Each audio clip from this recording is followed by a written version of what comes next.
call myself a synthetic biologist, which is a very broad term, which allows me to say I can work on everything. I spent about the first 20 years of my research life studying fundamental problems in cell biology. I worked at a cancer institute. I developed a drug for cancer, and that was a life-changing experience to meet doctors and patients who took something that I had developed, and so this connection with real people was amazing. But at the same time, I realized that I was not going to contribute more in that space, and I started looking around for something new. And I had the good fortune to meet a group of bioengineers and computer scientists who had formed the Synthetic Biology Working Group.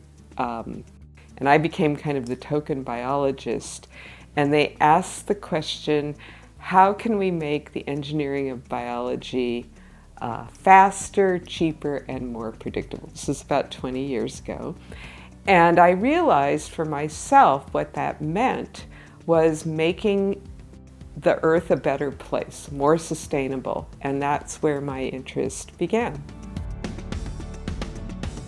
So what I seek to do is find solutions, for example, for green manufacturing or for CO2 sequestration.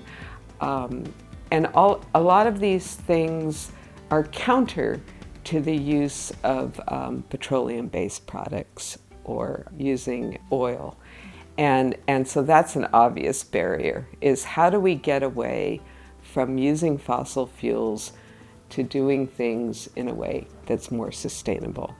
So the second is cost. So there's the cost of doing things, and then there's the apparent cost to people who might benefit. And it's hard, especially right now, to realize that this is a cost worth paying.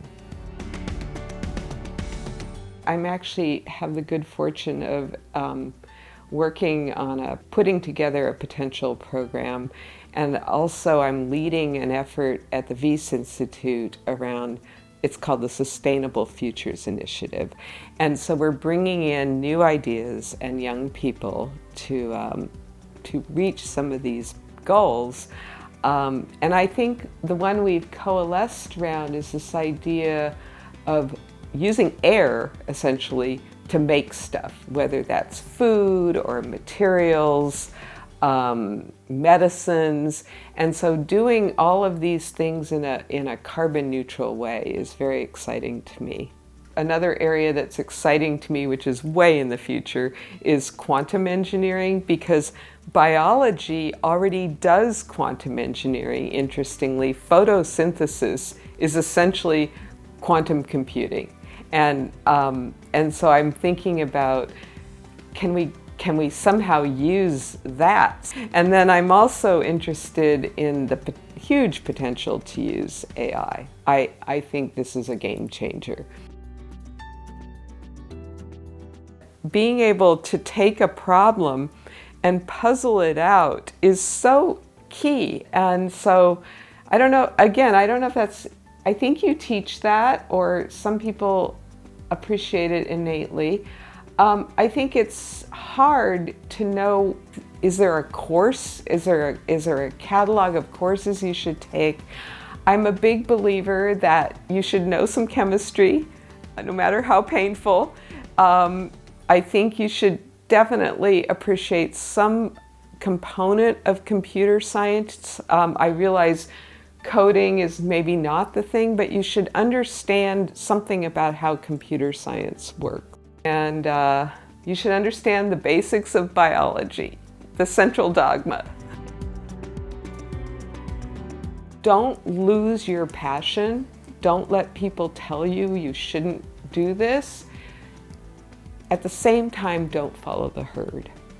And I can speak from my own life experience of people would tell me, oh, you should do it this way, or you should do it that way. And I feel like we've enjoyed some successes and some failures, But I think this is really important of not just jumping onto the trendy thing and not following the herd and thinking for yourself. This meeting has been fantastic. I like the size of it. I like that everyone is so willing to talk. I like that there's a good representation of younger people. I want to encourage young people to speak up and think about where the solutions are, because they are the future. And so I think this meeting captures that to some extent. And also I think that the talks have been amazing, overall amazing.